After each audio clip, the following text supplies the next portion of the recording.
नमस्कार विद्यार्थी मित्रांनो. आज आपण आपल्या पाठ्यपुस्तकातील 15वी कविता अभ्यासू. कवितेचे नाव आहेत असे जगावे. या पाठाचे लेखक आहेत गुरु ठाकूर. गुरु ठाकूर यांचा जन्म 1968 झाला. बालपण दादर येथे गेले. जेव्हा त्यांना बोलता येत नव्हते, लहान होते, त्यावेळेला वृत्तपत्रातील RK लक्ष्मण यांच्या व्यंगचित्राकडे पाहून आपणही वेगळे काहीतरी असे करावे असे त्यांना वाटायचे. लहानपणापासूनच त्यांना रेडिओवरील गाणी ऐकण्याचा नाद होता. संध्याकाळी लहान भावंडासोबत गाण्याच्या भेंड्या खेळत असताना त्यांना गाण्याची चाल यायची, मात्र गाणे आठवत नसायचे. तेव्हा ते शब्दांची जुळवाजुळव करून त्या ठिकाणी गाणी म्हणायचे. पुढे त्यांना वेगवेगळ्या चालीवर विडंबन करून गीतलेखन करण्याचा त्यांना छंद जडला.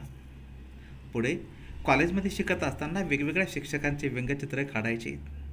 त्यात त्यांना एकदा कॉलेजच्या स्टाफ रूममध्ये बोलावून कॉलेजातील सर्व शिक्षकांचे व्यंगचित्र त्यांच्याकडून काढून घेतले आणि त्यांच्या कलेची कदर म्हणून त्यांना त्या ठिकाणी पारितोषिक देण्यात आले होते. पुढे त्यांनी अनेक वृत्तपत्रात स्तंभलेखन केले. नवा काळ, तरुण भारत, मार्मिक, महाराष्ट्र टाइम्स, पुढारी यातून त्यांनी चांगले लेखन केले आणि एक उत्कृष्ट लेखक म्हणून ते प्रसिद्ध आले.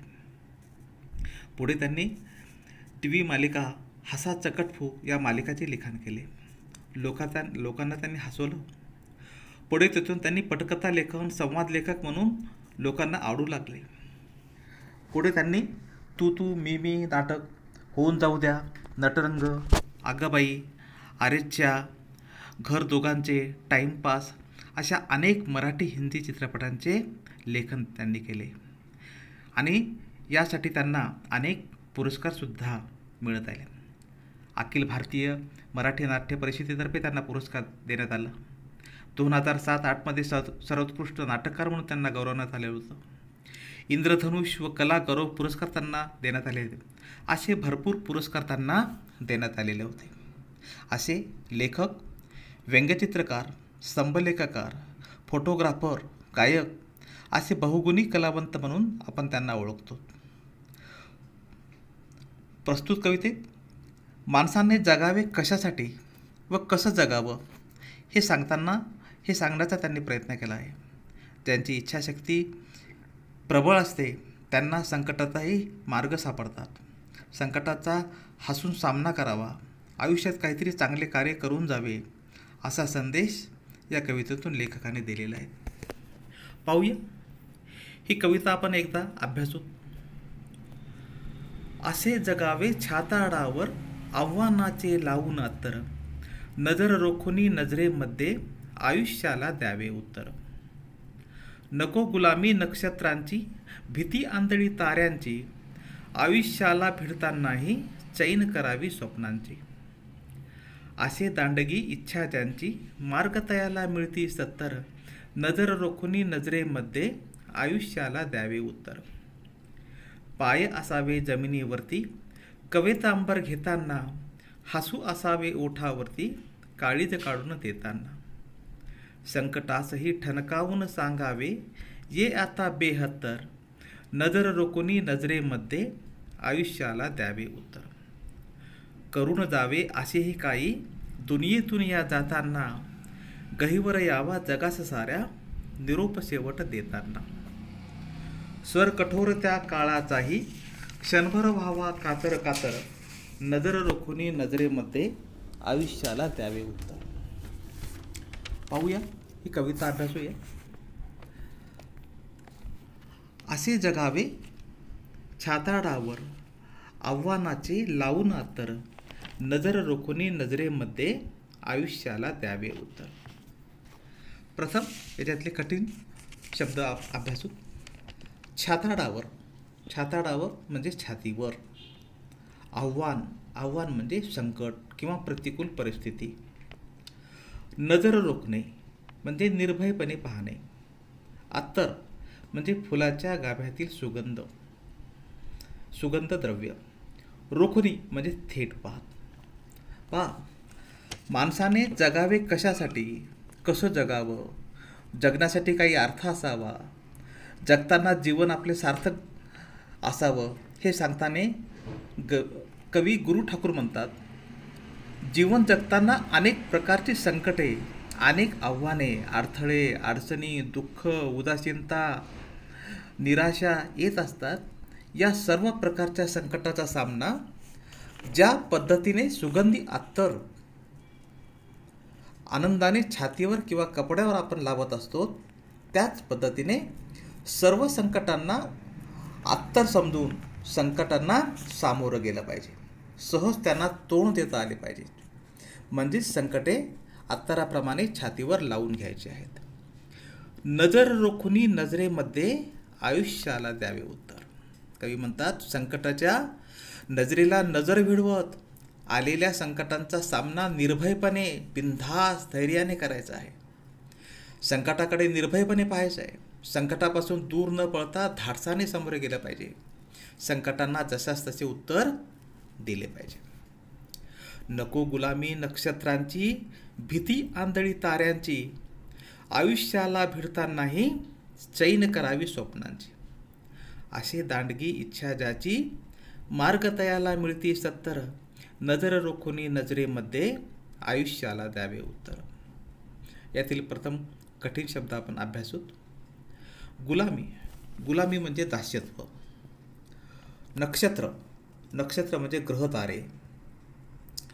भिडतानाही म्हणजे सामोरे जाताना. चैन. चैन म्हणजे मौज. दांडगी म्हणजे बळकट, जबरदस्त, प्रबळ. मार्ग. मार्ग म्हणजे वाट किंवा रस्ता. तयाला. तयाला म्हणजे त्याला. पहा या ठिकाणी कवी काय म्हणतात. कवी म्हणतात, नको गुलामी नक्षत्राची, भीती आंधळी ताऱ्यांची. कवी म्हणतात, आकाशातील ग्रहतारे असतील, नक्षत्रे असतील, त्या नक्षत्राची आम्हाला गुलामी नको, त्यांचं आम्हाला दास्यत्व नको. आम्हाला कोणत्या नक्षत्रावर काय काय काय केलं पाहिजे, शुभ अशुभ, कुंडली, नशिबाचे फेरे, ग्रहदशा यांना काहीही महत्त्व देण्याची गरज नाही आहे. ग्रहताऱ्यावर अवलंबून राहण्याची आवश्यकता नाही आहे. त्यांची भीती बाळगण्याची आम्हाला गरज नाही आहे. आयुष्याला भिडतानाही चैन करावी स्वप्नांची. आम्हाला नक्षत्राचं आधार नको आहे. आम्हाला नक्षत्रावर आम्ही अवलंबून नसलं पाहिजे. तर आयुष्याला आम्हाला भिडताना, समोरे जात असताना आम्हाला चैन करायची आहे. कशाची? तर स्वप्नांची. आम्ही पाहिलेले स्वप्न, आम्ही ठरवलेले ध्येय पूर्ण करण्यासाठी रात्रंदिवस मेहनत करून ते स्वप्न प्रत्यक्षात कसे उतरेल यासाठी प्रयत्न करायला पाहिजे. कोणत्या ग्रहमानावर अवलंबून न राहता सकर्तृत्वाने म्हणजे हाताच्या सामर्थ्यावर स्वप्न पूर्ण कसे होईल ते स्वप्न पूर्ण करावे. आयुष्य स्वप्नावत आम्हाला पूर्ण बनवावे. असे दांडगी इच्छा ज्याची, मार्ग तयाला मिळती सत्तर. आणि ज्याची इच्छाशक्ती दांडगी म्हणजे प्रबळ असते, त्यांना पुढे जाण्यासाठी अनेक रस्ते म्हणजे 70 वाटा खुल्या दिसतात. प्रगतीकडे जाताना अनेक रस्ते दिसतात. योग्य मार्ग सापडतात. प्रत्येक प्रश्नाचे उत्तर सापडले जाते. जो प्रयत्न करतो त्यालाच यश मिळते. त्यासाठी इच्छाशक्ती प्रबळ हवी. ज्यांच्याजवळ ती इच्छाशक्ती नसते ते लोक कारणे शोधत बसतात. म्हणून नजर रोखुनी नजरेमध्ये आयुष्याला द्यावे उत्तर. म्हणून कवी म्हणतात की संकटाच्या नजरेला नजर भिडवत आलेल्या संकटाचा सामना निर्भयपणे, धैर्याने करायचा आहे. संकटापासून दूर न पळता धाडसाने समोर गेलं पाहिजे. संकटांना न घाबरता जसास तसे उत्तर दिले पाहिजे. पाय असावे जमिनीवरती कवेत अंबर घेताना, हसू असावे ओठावरती काळीज काढून देताना. संकटासही ठणकावून सांगावे ये आता बेहत्तर, नजर रोखुनी नजरेमध्ये आयुष्याला द्यावे उत्तर. प्रथम यातील कठीण शब्द अभ्यासूत. पाय असावे जमिनीवरती म्हणजे वास्तवाचे भान असावे. कवेत अंबर घेताना म्हणजे अशक्य गोष्ट शक्य करणे. हसू ओठावर असते म्हणजे आनंद होणे. काळीज काढून देणे म्हणजे प्रिय गोष्ट दुसऱ्याला देणे.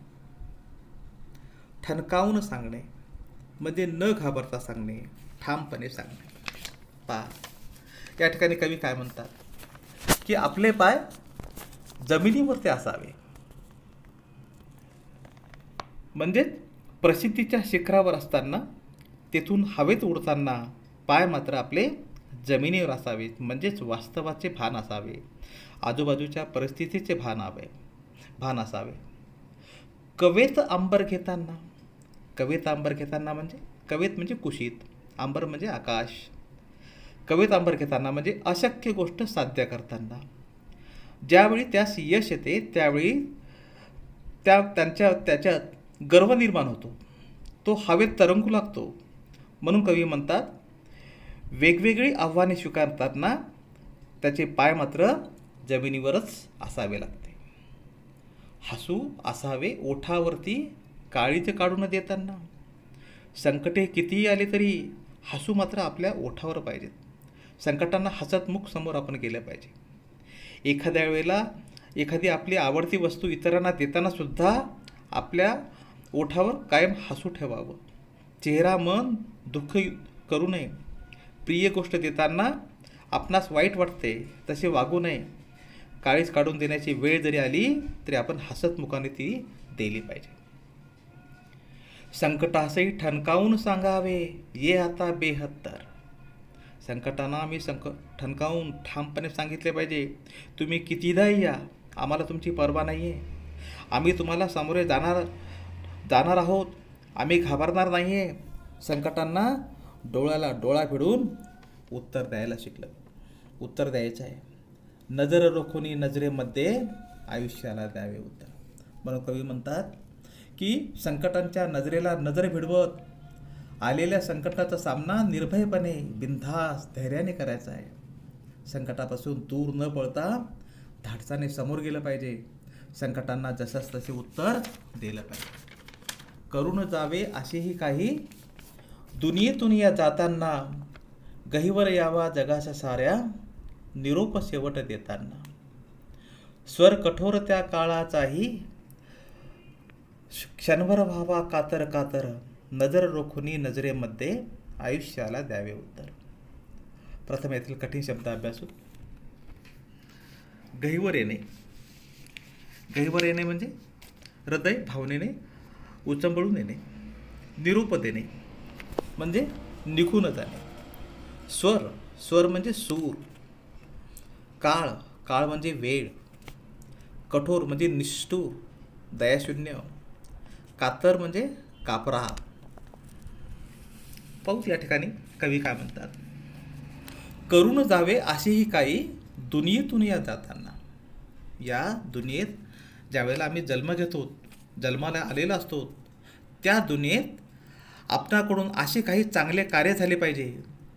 या दुनियेतून निघून जाताना म्हणजेच आपला मृत्यू झाल्यानंतर या जगाचा निरोप घेत असताना सगळ्या जगाचे हृदय गहिवरून गेलं पाहिजे. प्रत्येकाला आपल्या जाण्याचं दुःख झालं पाहिजे. त्यांची मन हेलावली पाहिजे. त्यांना वाईट वाटायला पाहिजे, हळहळ वाटायला पाहिजेत. असे आपले समृद्ध कार्य हवे. ज्याप्रमाणे छत्रपती शिवाजी महाराज, बाबासाहेब आंबेडकर, ज्योतिबा फुले, सावित्रीबाई फुले, महात्मा गांधी, लोकमान्य टिळक, संत ज्ञानेश्वर, संत तुकाराम महाराज यांनी जे कार्य केलं तेही कार्य आजही त्यांचं कार्य रूपी ते मागे आहेत. त्यांचे कार्य आजही मागे आहेत. स्वर कठोर त्या काळाचाही क्षणभर व्हावा कातर कातर. काळ म्हणजे वेळ कोणासाठी थांबत नाही, पण तो अत्यंत कठोर असतो. पण तो सुद्धा आपल्या जाण्यामुळे, आपण केलेल्या कार्यामुळे क्षणभर त्याचा स्वरसुद्धा कातर कातर व्हायला पाहिजे. म्हणजे त्याच्या स्वरामध्ये सुद्धा कापरे भरले पाहिजे. मरावे परी कीर्तिरूपी ओरावे असे या ठिकाणी कवी म्हणतात. म्हणून कवी म्हणतात की संकटाच्या नजरेला नजर भिडवत सुद्धा संकटाचा सामना निर्भयपणे बिनधास्त धैर्याने करायला हवे. संकटापासून दूर न पळता धाडसाने समोर गेलं पाहिजे. संकटांना जसाच तसे उत्तर देता आले पाहिजे. नजर रोखुनी नजरेमध्ये आयुष्याला द्यावे उत्तर. या ठिकाणी कसे जगावे हे सांगताना कवी म्हणतात की स्वतःचं जीवन सार्थक होईल. जगताना जीवन सार्थक कसं होईल, जीवन जगताना अनेक प्रकारच्या संकटांना कसे उत्तर देता आलं पाहिजे, जगावे कशासाठी, कसं जगावं, जगण्याला सुद्धा अर्थ असावा, हे सांगताना कवी या ठिकाणी आपल्याला हे सांगण्याचा त्यांनी प्रयत्न केलेला आहे. विद्यार्थी मित्रांनो, या पाठाच्या खालील पूर्णपणे स्वाध्याय सोडवावा, वहीमध्ये सोडवावा. धन्यवाद.